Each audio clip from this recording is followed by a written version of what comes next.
Hi everybody, this is Lainey at Hilltop Home Place. I have a video tonight that's a little bit different from your normal. I do a lot of cooking on my channel. I show recipes, I show gardening, I show me fixing things around my house, which seem to always break.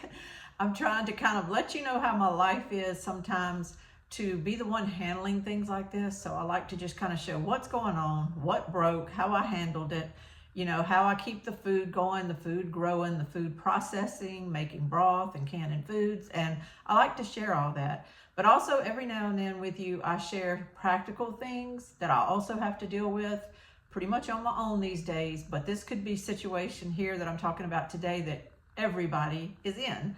Everybody has finances. Everybody needs to keep those finances as organized as possible. And a lot of times what we do is we might think we're organized. We check the mail, we process our mail, we go put things here and put things there. Or even if we really think we're really organized, we might keep it all organized in our phones or in calendars somewhere, in notebooks. But really, do people know where it is should they need to help you with something? I convey on this channel a lot of times my personal experiences, and my personal experiences in life has made it to where I'm kind of keenly aware of the fact that I won't live forever. Things are going to end at some point one day. And I always try to think to myself, how can I make life a little easier on my kids if something should happen to me, if they needed to take care of Richard, or if something happened to Richard and I needed to go on by myself for a while, am I in order financially? And what I have done, I wanted to just share this with you, because what I have done is I have created like a financial organization workbook, I call it. It's just pages, it's 24 pages. And I'm gonna share it with you in the description as a PDF. I see people share recipes all the time in their descriptions as PDFs, so I'm assuming that will work okay. I've put a lot of hours here lately into work on this little package, I call it.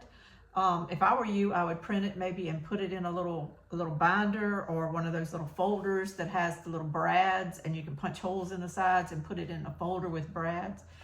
And then I would ask you to look through it really thorough so you know what you're looking at, and then just begin to start organizing your finances, organizing your life. This isn't just all about finances. I've actually put a lot of little practical things in here that I think would help people to basically try, this is my goal, this is my overarching goal, to try to answer the questions in advance for people that are going to need to take care of your business should you become incapacitated or should you pass away. Nobody likes to think about these things, but the fact of the matter is somebody has to. And if you don't, somebody else is going to have to do it with not near the knowledge that you have about your own finances and your own business around your property and your house. How this all started was after my son passed away in 2008, I guess as part of my grieving, as part of my shock from it all, a heightened sense of my own mortality just overtook me for a while. I was just keenly aware that one minute you can be alive and the next minute you could be gone. And as bad as that might sound, as depressing as that might sound, it was a reality for me. And when he passed away at 21, I had not only a daughter and a new grandchild, but I also had a 6-year-old son. And so all of a sudden I just became aware, what if something happens to me and Richard? What if we're killed in a car wreck or something? I need to make sure that the 6-year-old is taken care of, that his custody is thought out, his finances, how they're going to pay for college and everything.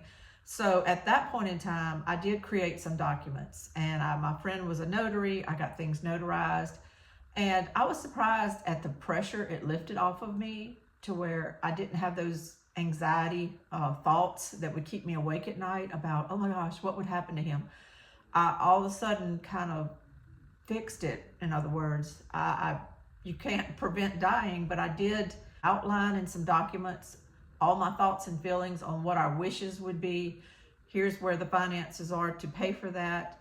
Here's what our net worth is as far as what we feel like our house would be worth, everything else. In other words, to make sure that his well-being was taken care of. And then I also did it in a way that made it where if something happened to us, my daughter would have advisors to help her with settling our estate. Now, I didn't go crazy. I didn't go to attorneys. I didn't set up trusts or anything like that. But I did try to make things known, and I had some trusted friends that I assigned to be our executors, and I got things in order. Okay, that was years ago, and that's not a concern with me anymore as far as custody of who would get custody of my little one or anything. He's now older. So that happened in 2008. But a couple of years later after that, our dad, just out of nowhere, hands me an envelope one day, and he said, here, this is all of our business, me and Mom's, and he said, I'm giving you a copy and my sister a copy. And he said, should something happen to me, I just wanted y'all to know, like, where everything is. I don't really think that everybody knows everything about how to find our accounts or our money and everything. So he said, I just want y'all to know so that it'll be easier on y'all should something ever happen to me. Well, he passed away in 2012. And so things do happen, and maybe that was a prompting that God was giving him to get his life in order, because he had never done anything like that before. He had never just outlined everything like that, account numbers, who to call, what their phone numbers were, and everything. He had never done that before, and all of a sudden he's just handing it to us. Now, it took losing him for us to really appreciate the magnitude of what he had done, because my mom did have to get all that kinds of things organized, hire an attorney, do a probate thing. It's what you have to do when people die. You don't just die and everything dissolves. You die and business has to be taken care of. That's just one of those things I learned when my son passed away. Death is a business. Death is a business. People have to be informed. Things have to be closed down. Time is of essence sometimes, depending on what you're dealing with. It's just a messy business, and it turns into kind of a money thing. And if you don't have your ducks in a row, it can be a chaotic, confusing, time delayed, red tape nightmare for those that are left behind.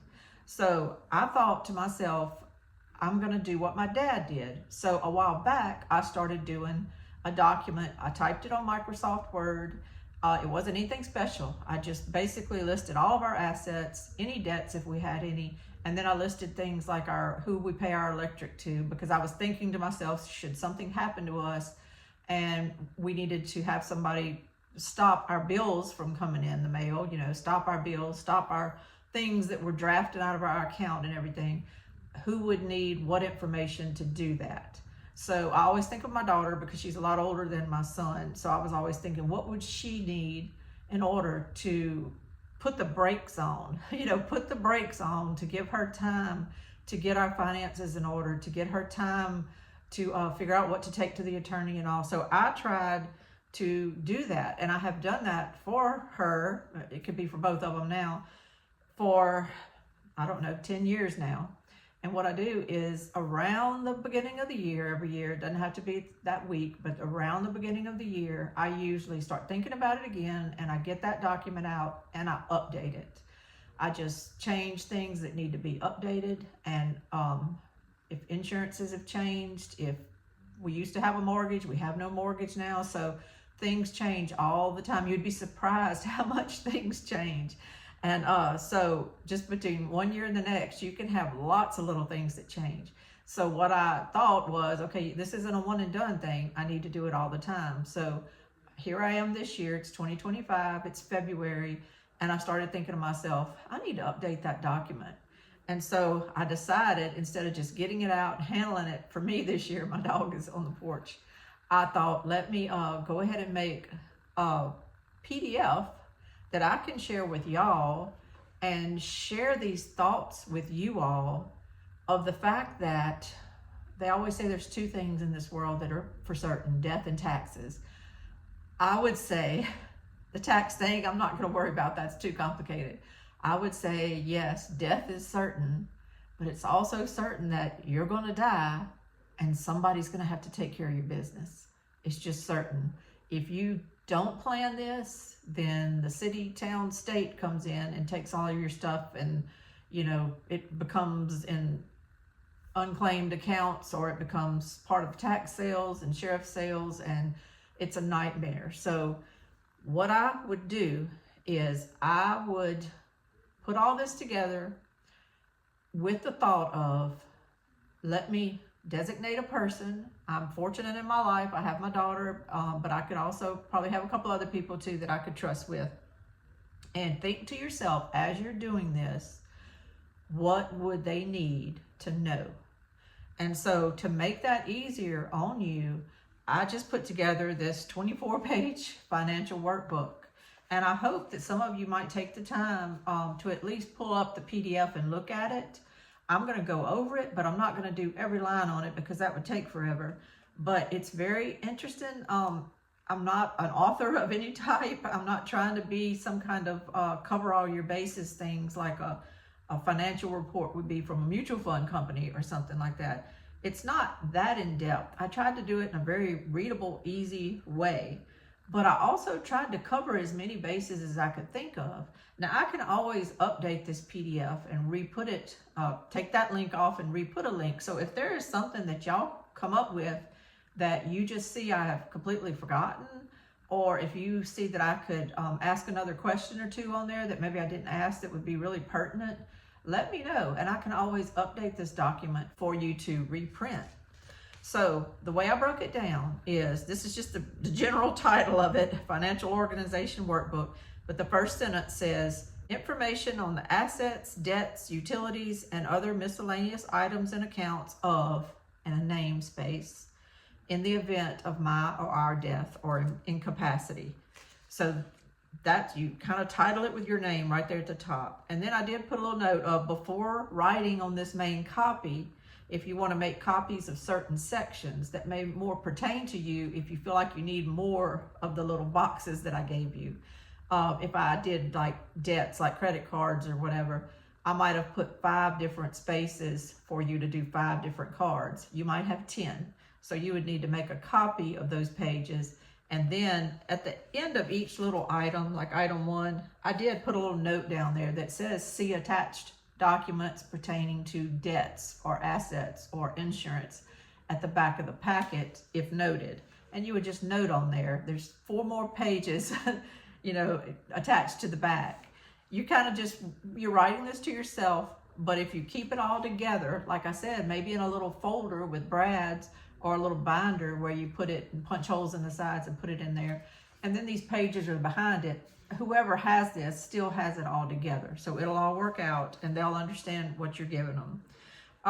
Let me just break it down and we'll jump in. I am going to stop and say I did put a paragraph right here for something I think is very important. You're going to be depositing a lot of information in each section of this as you work through it. However, I put the note here that all online accounts will require usernames and passwords to access. They may even have an extra form of verification, such as texting a security code to a certain phone. And then I put in all caps and underlined it. I would not suggest that you include all of that information on these pages. Don't put pen names, don't put passwords and usernames with this information. This is just your general information. I would put, I put in here, keep all that separately from the basic account information in these pages. Do not share that information with people unless you can completely trust them. It helps for that person dealing with your business to have that information. It helps. I keep it completely separate though. I don't put it on the same document I created in Word for my daughter. I don't put every password and all on there. I keep that in a separate place. And those change a lot. And I kind of want it handy to where I can change passwords if my bank makes me do it when I don't really feel like doing it, but they make you do it. I don't want to have to go find this document in a secure place and do that all the time. So I keep those separate, but that information would need to be merged for somebody to truly help you with all the things I'm going to bring up in here.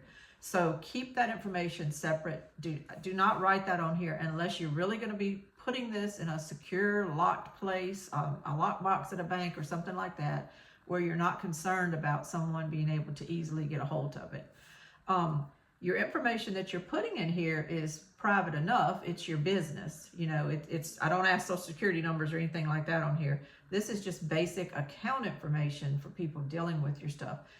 It's private enough, but if you really think about it, it's laying around your house anyway. You know, most people, you check the mail, you process your mail, you go set it somewhere in a shoebox, in a metal box, somewhere, throw it in your closet in a stack. You know, usually that information is kind of laying around anyway. This is just putting it all together to help somebody that might have to close down your house, close down your accounts, get you organized to prepare to go in a nursing home or an assisted living, anything like that, deal with probate. So this is kind of just putting everything together for someone to be able to help you. I spoke a lot in this preamble, but I wanted you to understand what I'm doing, and I wanted you to understand why I'm doing this, because it's something that I myself do year after year. I'm just finally putting it in more of a fill-in-the-blank type situation and easily readable for my daughter or whoever else would handle my business, and I'm kind of hoping you'll do the same thing for yours. So I broke it into basically 3 categories: assets, debt / bills, and then other things, and I'll get to those in a second. The other is miscellaneous things later. Number 1 is I put a whole section, it goes on for pages in here, for assets. And what I'm calling assets is all real estate owned, which is your primary residence, or any land or lots or rental properties or things like that. All titled vehicles. This would be any of your cars, campers, trailers, boats, things like that. All retirement accounts, all checking and saving accounts, all investments outside of your retirement accounts if you have separate mutual funds and things like that, all precious metals, jewelry, art, or other valuables, all oil lease information. Do you have any oil lease funds that you receive all the time, or do you have any leases that you have leased to somebody that owns the lease rights for your properties? You may not even be making any money yet, but someone else owns the lease. Those are things your family really needs to know about before they deal with anything with your affairs. Do you have mineral rights information you need to share? I have a section in here for that. All insurance with death benefits. If there's going to be a payout, if you or your spouse or somebody dies, that information needs to be known by your children and your other spouse. They might not be as privy to it as you are. They need to know all the information in one big pot should something happen to you if you have a spouse that just doesn't know all that stuff. All cemetery plot information. This is all in assets. A list of approximate value of all other sellable assets, such as lawnmowers, equipment, furniture, tools, electronics, appliances, clothing and decor items, and any other assets not mentioned. And some of this is lumped together. It's not that drawn out as I go through it, but I pretty much tried to cover anything on there that your kids kind of need to know the value of. And you may know more about it than they do, so they won't get taken advantage of when they go to sell things like that. They will know that Dad said this is worth about so-and-so, so that's what I need to ask. So you're kind of doing some work for them ahead of time so that they don't get taken advantage of by just doing an estate sale and giving things away and all. You're going to kind of tell them what the value is of certain things, bigger things, not just clothing and stuff. So I just started with the primary residence. And what you're going to be filling out is your basic information. Whose name is on the title? The address of the property. Is there a mortgage? You're going to need to fill out your mortgage company name, their address, their email, their phone number, the account number of your mortgage, the initial mortgage amount. What did you borrow? What's the balance on the loan? As of what date are you writing this balance? What's the monthly note? Does the monthly note include insurance and taxes? Is the monthly note automatically drafted? If yes, from what account? That's important, because while you might end up having to suddenly go into a rehab hospital or a nursing home, or you may pass away, your bank, your mortgage company now they don't know all that, and things are going to just continue to be drafted out of your account until somebody can get a hold of it. So all this information is helping that person.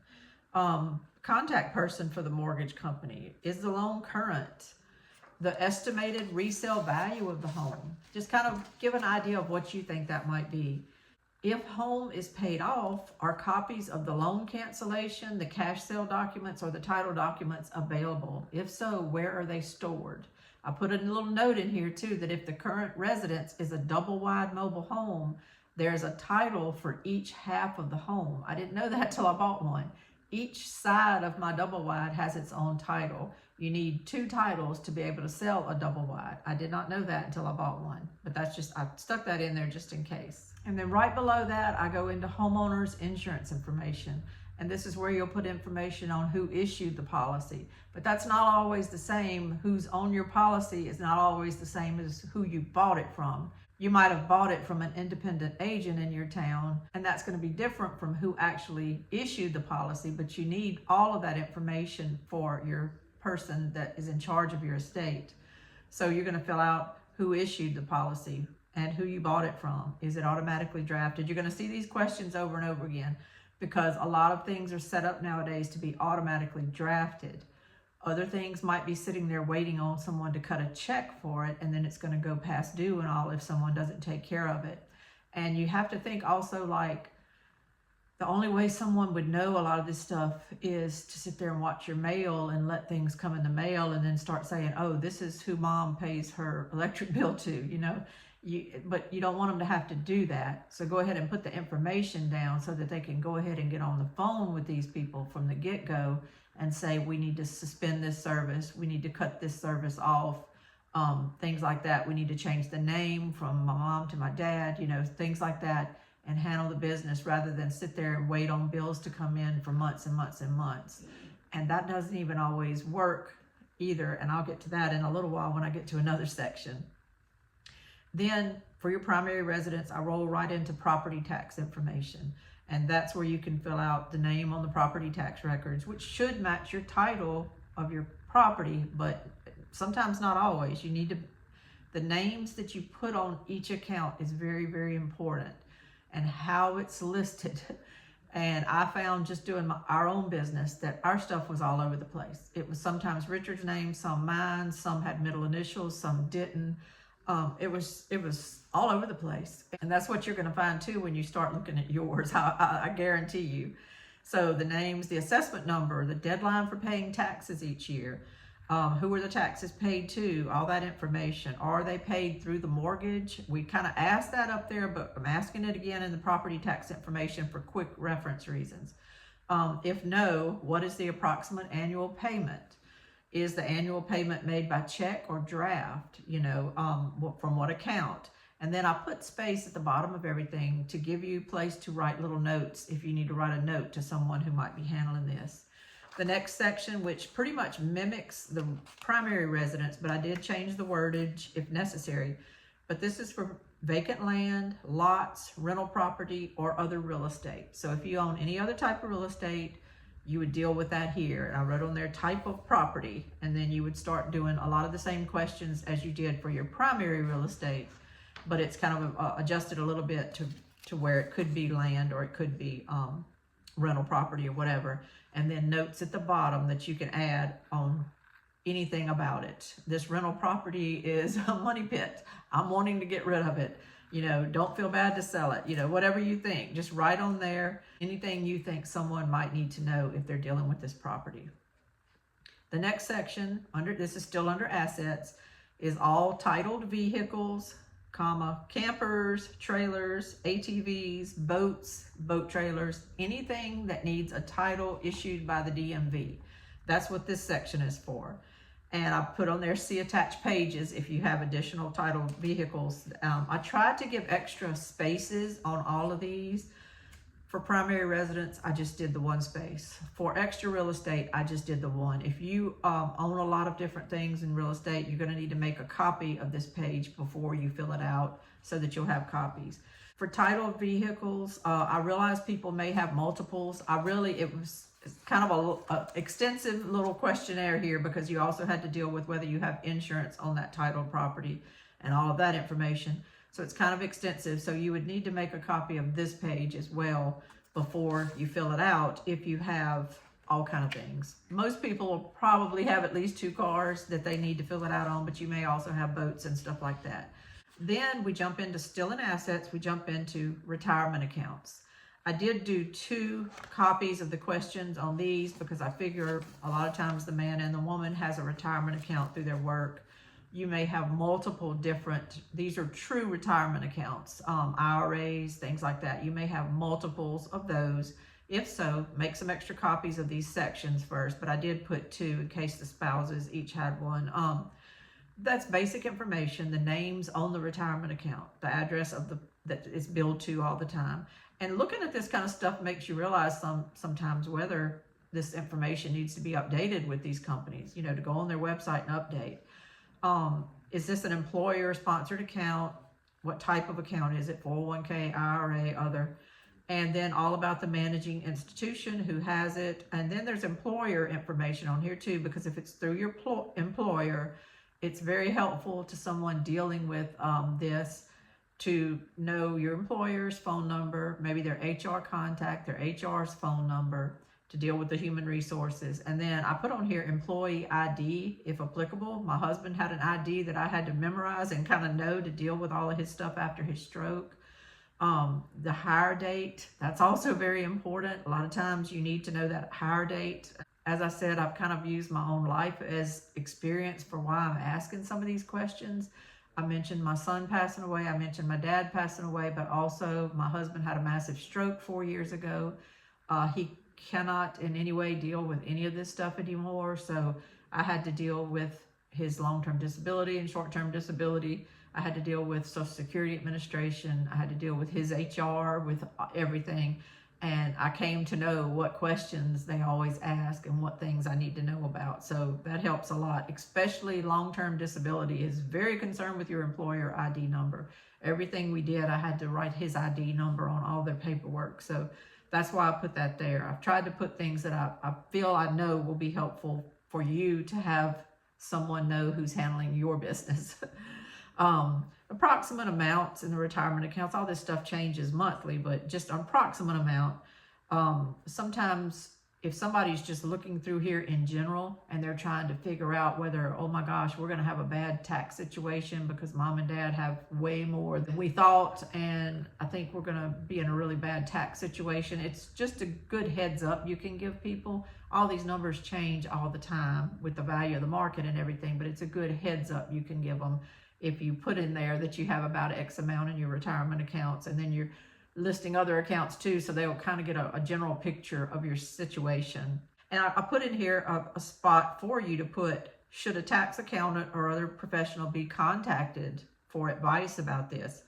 And I put space in here for you to put a name of who to contact, their address, email, phone number. And then I'll put at the bottom, briefly describe what your desire would be for how this account should be managed upon your death or incapacity. Somebody may not end up being able to do it that way, but maybe you want this money, if you die and you're not going to be able to use it, you want it to pay for all the kids' college and stuff, maybe just put that on there. It may be feasible for that to work out. It may not. It never hurts to show your wishes maybe for your accounts and how you would want them used. The next asset class that I deal with is your checking, savings, and money market accounts. And there may be other types of accounts, and I put a space that says other if you want to check that one off. And I put spaces where you could check off easily checking, savings. You don't have to write that anywhere. You can just check off the type that it is. And basic information on there, names on accounts, who's it with, the balance as of what date, any direct deposits that you have set up. Is something coming out of your check and going in here all the time? Any drafts or anything like that, anything that's messing with this account during the month, anything that's messing with it needs to be accounted for in here. And then I put lines where you could describe who all is authorized to automatically draft from your account. If you know that, and you can put that in there, that would help someone a lot to be able to get a hold of the money situation and stop things from being drafted if possible. The next asset I dealt with were investments outside of retirement accounts. And this could be like mutual funds, stocks, bonds, crypto, or other. I always put other because there's always some other thing I'm not thinking of. But anyway, at the beginning of this, I put a financial advisor recommendation, and you have space there where you can fill that out. And I put in there, are you currently using this advisor? You know, if you put no, then they'll know that these accounts aren't really tied to that advisor. But if there's an advisor recommendation you want to give them of somebody they could call to help you with this, that you trust, that you've probably used before, that's always a good thing.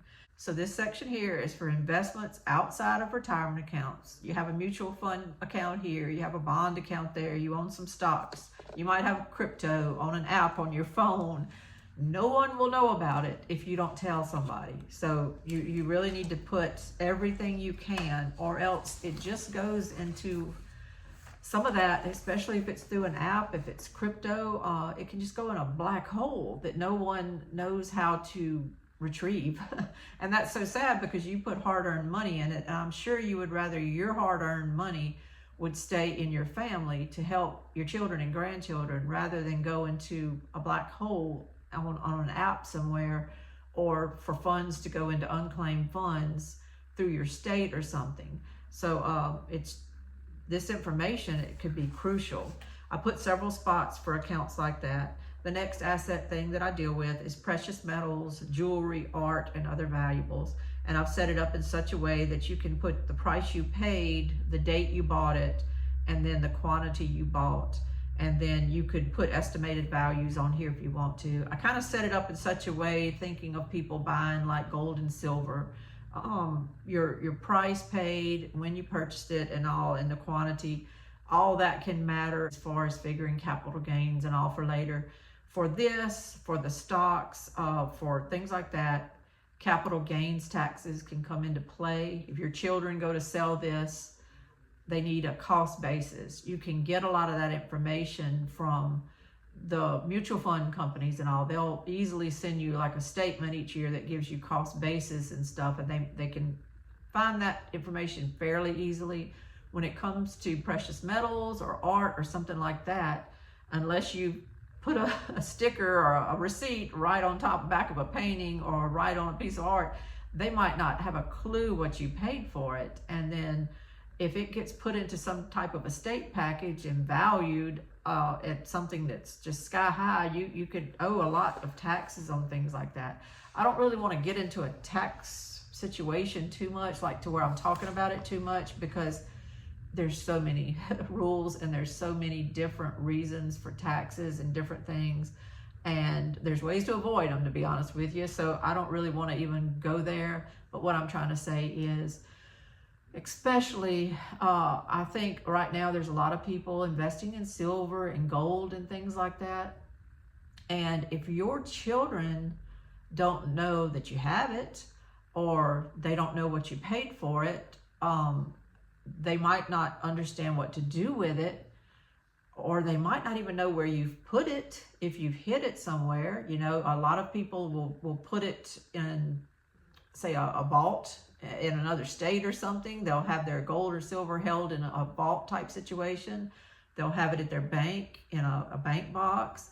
They might dig a hole and put it in just to hide it. They might put it in the rafters at the top of their barn because they don't want anybody to know it's there. You might put it in your attic under some insulation. There's all kind of weird places people will hide valuables. And it's smart if you're hiding them to where they can't be stolen or something.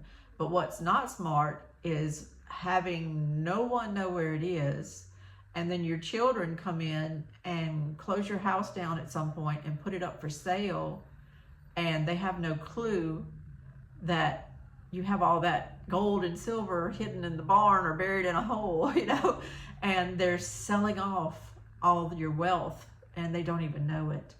It's hard sometimes to disclose things you have because people have very good concerns to worry about people taking advantage of them and things. But you also have to weigh the risk of the fact that if no one knows, if you have not even one person you can trust with that information and no one knows about it, when you pass away, it's likely to just go. And then that next person that buys the house, The next time they're digging a flower bed, they might find it. They might find it in the barn, and they're not going to call and report it. It's gone. It's out of your family, those things. So these valuable assets, I put a space in here for them to kind of be declared to your children and stuff, and for letting you give an estimated value, so that if they do know where it is and they do find it somewhere, they don't get taken advantage of when they go to try to sell it, or when they go, to try to declare it in your estate and everything. It'll all be up front. I roll right into the oil lease and the mineral rights I was talking about a while ago, and I don't have one anymore, but a while back I had a piece of property and I sold the oil lease rights to a company. So what I did was I took their form, their contract they gave me, and any information on there that I thought was pertinent, I went ahead and put in here so that you can write that information for your family. In other words, what property does it pertain to? Put that first. How many acres is in the property? The legal description of the property, the date of the contract with the oil lease company, how many years are on this lease or on the mineral rights. This one section is for both. What is the end date? If they have a 5-year lease, when is it supposed to end? Is there an option that you've granted them? A lot of times they'll do a 3-year lease with an option to extend it 2 more years at their discretion. Did you give them that option? If so, how many years? 2, if that's the answer. And what's the end date after that extension? It might have started off 3 years for an end date, but what would it be if they decide to option it to? So that gives your family an idea of when they'll be out of that contract. What percentage of interest do you personally hold in these oil lease or the rights? The reason I ask that is because a lot of times these things are set up among siblings. Say if I had inherited a bunch of land with my sister and stuff, I might have 50% of the rights. I'm giving you all the information on this oil lease, but I really only have a 50% interest in it. It'll usually state that on your paperwork as to how much you legally have. Do you hold these rights with anyone else? And that pertains to that. Who do you hold the rights with? And you would list there, I hold it with my family member. The name of the company purchasing the rights, their address, their contact, blah, blah, blah, email, phone number. And where is the paperwork on all this? If you keep all your paperwork in one spot, that's wonderful. Sometimes people have it all over the place, or they might have it in a bank vault or something, as I said. The next asset thing is insurance policies with death benefits. In other words, with a payout if you die, and all that information on here. I won't go line by line, but everything you possibly could need to know about your insurance policy is listed on here that someone would need to know to be able to even know you have it, so that they could get that death benefit paid out.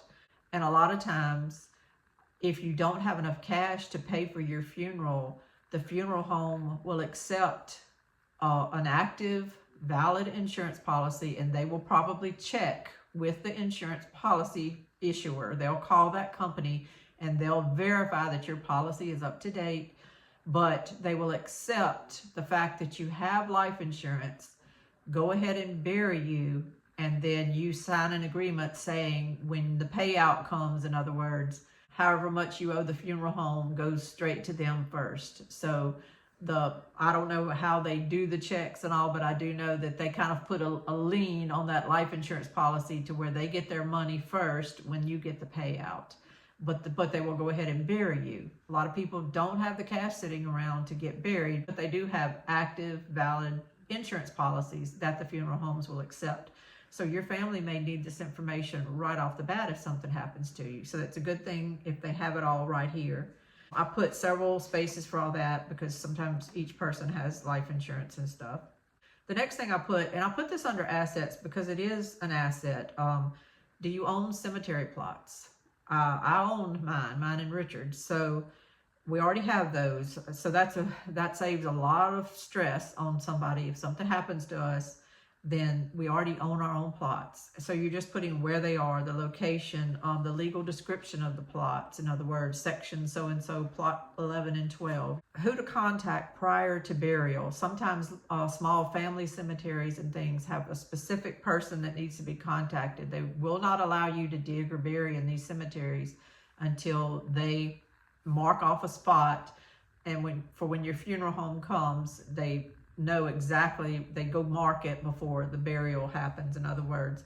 And so, but the funeral home companies a lot of times are all connected with this, but it helps in case it's say a family cemetery out in the country. It helps for the funeral home to actually verify that, oh yeah, this person that we have to call, that's who your mom said to call. Yeah, that's right. And it just helps to know little things like that. And I've been working on my family genealogy for the last year, and trust me, there's tons of little cemeteries I had no idea existed.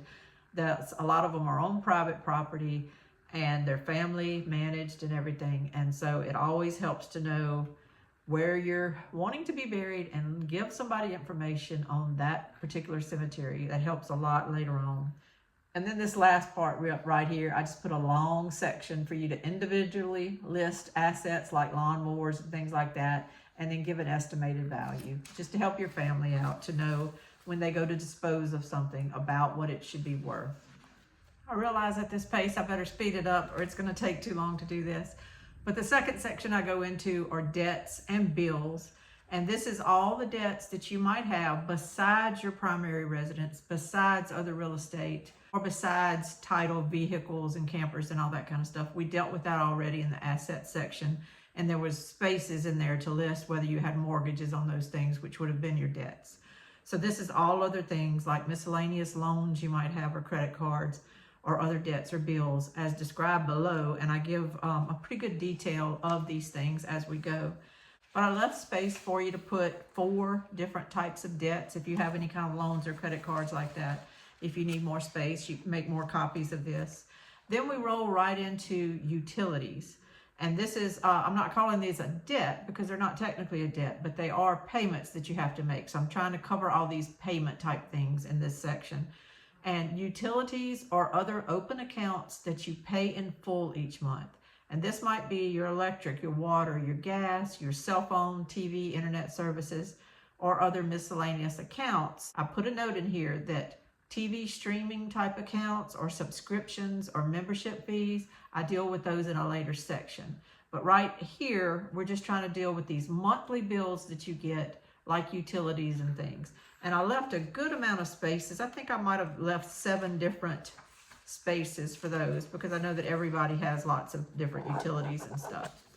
So once you get through with that, then I bring up another section, and this is very important and can be very easily overlooked. That's what I was saying a while ago about checking someone's mail for a few months may not tell the whole story, because some things may only come around once a year. The person who pays it might know all about it, but if that person is now incapacitated or in a nursing home or passed away, then all of a sudden this bill pops up after you've taken everything to probate, after you've gotten a lawyer, after you've spent a lot of time giving a package to someone, and all of a sudden you realize these things are coming due. It can really shake things up and you have to scramble. So what I'm talking about are additional open accounts that you might have that are paid annually or semi-annually or even just irregularly, depending on what they are. And I give some examples. These could be like inactive cards you might not have mentioned in the beginning, just a card you might have for some reason. Maybe every year it gets charged an annual fee or something though. So it's not really active. You don't really have a debt that you owe each month on it. However, something might pop up at some point. My husband used to have a business card, and it seems like once a year it would get hit with this $60 annual fee. And if you didn't know that was coming, there it is, and it gets put on that card, and then it's due. And that bill might be coming in the mail, but nobody might be checking your mail anymore. So they need to know about things like that. Other things like propane deliveries or other fuel deliveries, natural gas or things like that get delivered to your house, like say propane, and you might have a scheduled delivery where they come every so often or something, and someone needs to know about that. When do they come? Who do they pay? And I gave blocks here where you could fill out all that information on those things. Home maintenance agreements. Do you have an agreement with someone to come once a year, like to check for termites or things like that? They might come. They don't always have to have you home. They might come. They might do their termite check. They might even treat something, you never know, and then you get a bill for it. And if someone doesn't know about that, it could cause some trouble with your accounts and stuff. Another thing is homeowner association dues. If you have them and they're only due annually, write that down here so that someone will know about that. I put pet insurance. A lot of people carry insurance on their pets, and my son does. And he said he paid a full year's worth. You pay it by the year. So in a year from now, if they're going to hit your account with something like that, someone needs to know.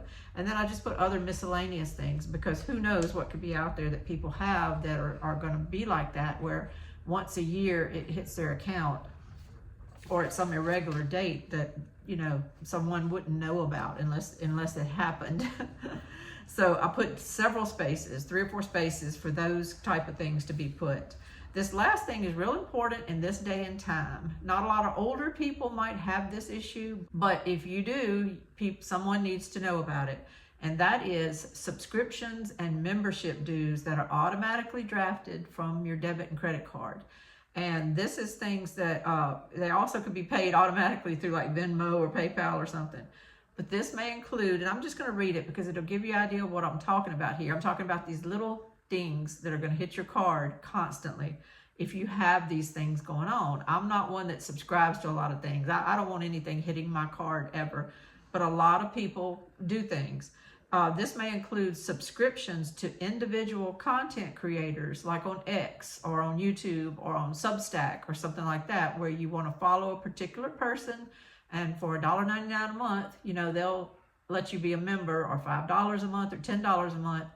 And it helps them be an independent creator, and you get good information, so you subscribe to them. Those kind of things can just sit there and take a checking account over months and months of someone working on your business and dwindle that account down because they're getting hit with all these subscriptions. So they need to know about them so they can help get them canceled. This is also your streaming services like Netflix or Disney or YouTube, things like that, to where it's going to hit your account every month. Auto ship charges. Have you set up auto ship charges for items to come to your home? Bath soaps or cleaning supplies or laundry detergent or pet food. A lot of people have pet food that automatically gets delivered. If something like that is set on auto ship, it's going to hit your card. It's going to hit your account all the time. Whoever's handling your business needs to know about it. Magazine subscriptions, of course. Annual memberships to Amazon Prime, Costco, Sam's Club. Those annual membership fees that will hit your card unless you stop it in some way, shape, or form. And all kind of other miscellaneous things can be put here. These sections are not as big because there's not a lot of information, you know, about addresses and stuff. Most of these things are generated online. Most of them are generated through an app or through a website, following somebody or something. So that kind of information needs to be in here. And I will merge this to what I said earlier about not letting people have all your passwords and information. However, you need to have them written somewhere, and you probably do. And whoever handles your business will need things like that to get things like this canceled. It's hard to cancel something on someone's phone or someone's YouTube account or something if you don't have any access to their passwords and stuff. I guess things would just continue hitting until your account got drained. I don't know how that would work out, but you need to have some way of stopping those things. And if there's things you already do that you want to stop, I would just go ahead and stop them if you don't use them all the time. And then the next section goes into insurance information. This is not dealing with the policies with the death benefits or any policies you might have on real estate or vehicles or anything. This is dealing with healthcare insurance policies. Maybe you have long-term care insurance policies or other types of legal or liability policies that you may have taken out that someone will need to know about to access, especially say long-term care or something. If you're not in a position of actually dealing with it, but nobody knows you have it, you know, they need to know, and they need to know all the details. And I've tried to put as much information in here as I can about that. I put a spot here for you to put the name of an independent insurance advisor you might use to help with these things. This is different from who sold you the policy. This is, we have this. We have an independent advisor that helped us get set up with my husband's Medicare and everything. That's a tricky road to navigate all that Medicare stuff. So we sat down with someone. We don't pay those people. They get actually paid through being a broker for the different healthcare.govs and Medicare and things like that. But they're there to assist you, to show you all your options and all that stuff. They're kind of like an insurance broker.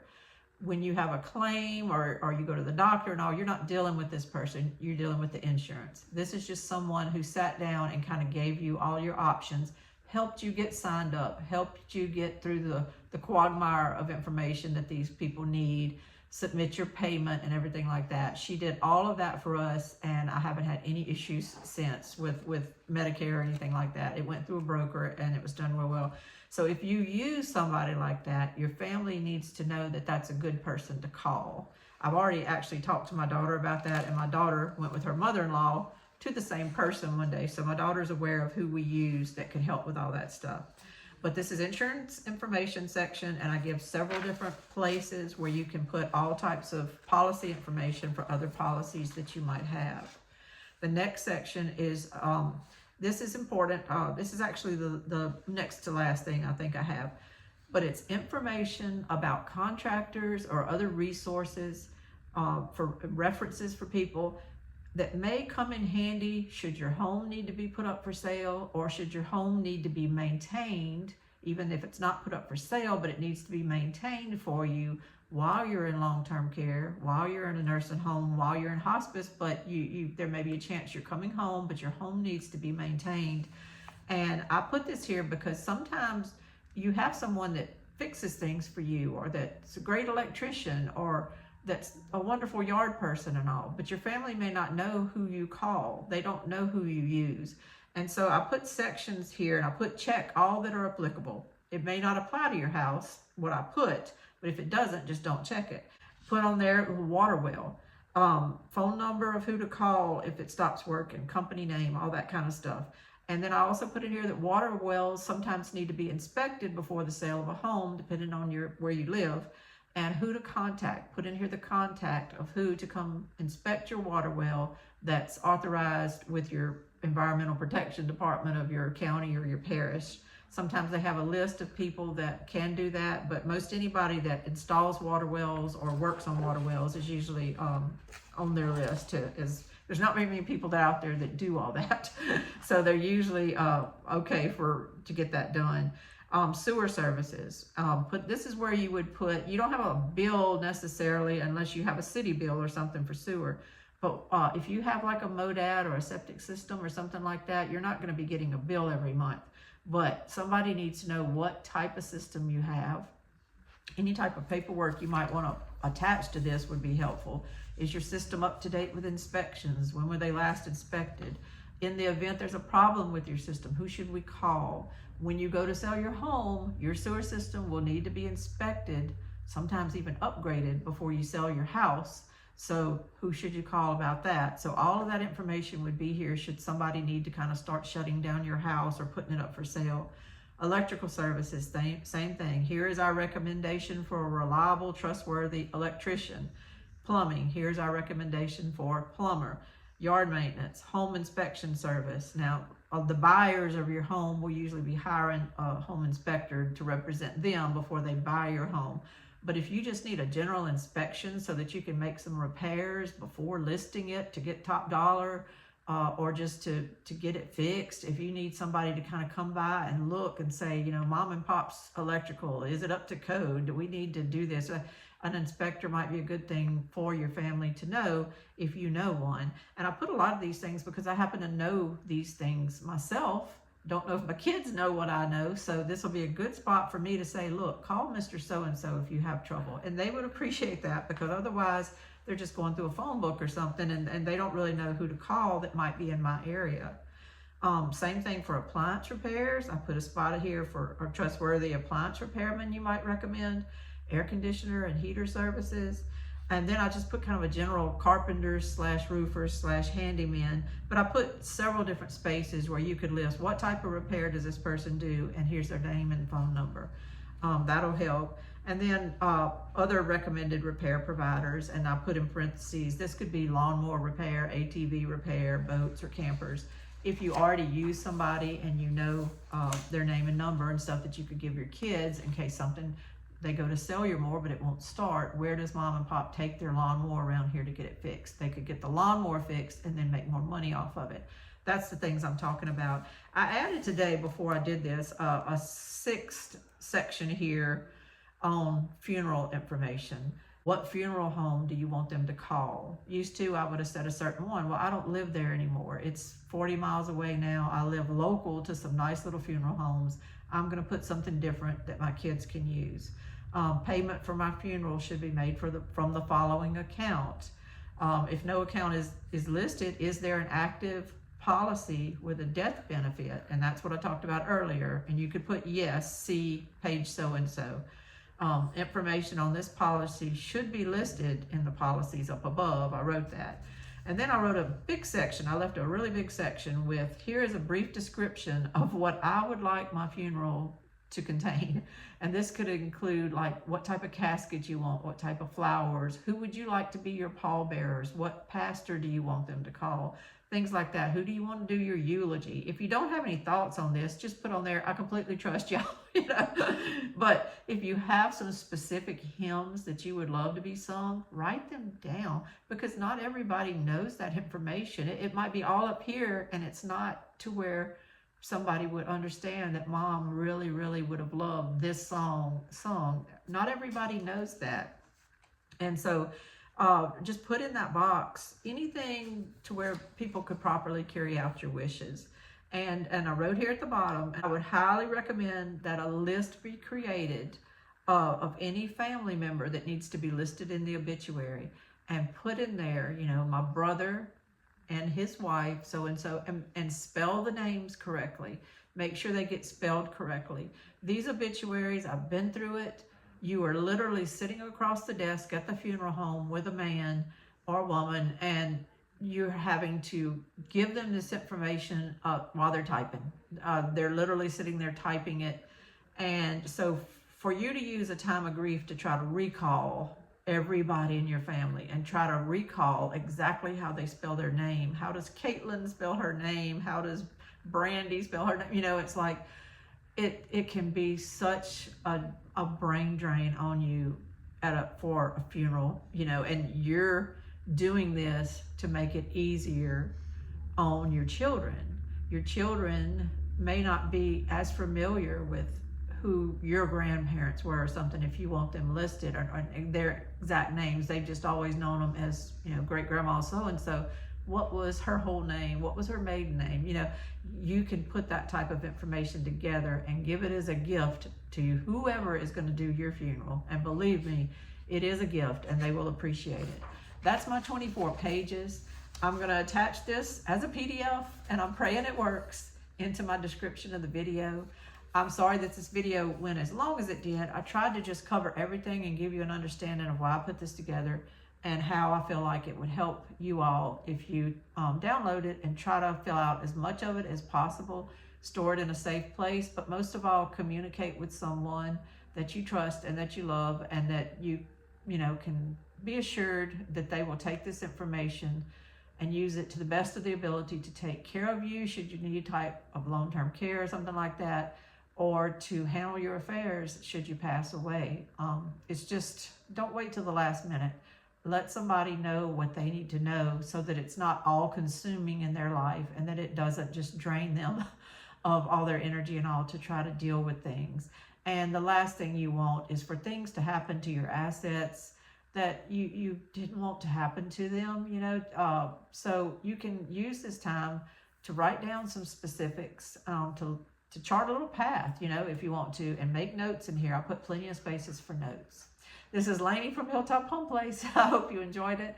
I thank you so much. Look in the description and let me know what you think, and let me know of any errors you might find or any ideas you might have. We can always edit this document and I can repost. Thank you so much, and y'all have a wonderful, wonderful day. Bye-bye.